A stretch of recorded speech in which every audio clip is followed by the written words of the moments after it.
பட்டினத்தார் வாழ்க்கை மூலமா ஒரு பெரிய உண்மையை சொல்லிக் கொடுத்தார்.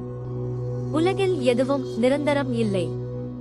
செல்வமும் புகழும் உடலும் ஒரு நாளில் மாறிவிடும். அதனால்தான் அவற்றில் அளவுக்கு மேல் ஆசை வைக்க கூடாது என்று அவர் உணர்த்தினார். உண்மையான செல்வம் பணத்தில் இல்லை, அமைதியான மனதில்தான் இருக்கிறது. மனம் அமைதியாக இருந்தாலே வாழ்க்கை நிறைவாக இருக்கும். அகங்காரம் மனிதனை கீழே இழுக்கும். அதை விட்டால்தான் உண்மையான உயர்வு கிடைக்கும் என்று பட்டினத்தார் சொன்னார். பிறரை குறை சொல்லும் முன் நம்மையே திருத்திக் கொள்ள வேண்டும். அதுவே உண்மையான ஆன்மீகம்.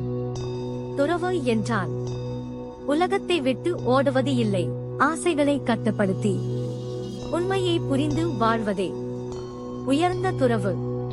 பட்டினத்தார் சொன்ன நல்லவை இன்றும் மனிதனை எளிமையாகவும் அமைதியாகவும் வாழ சொல்லும் வாழ்க்கை பாடங்கள்.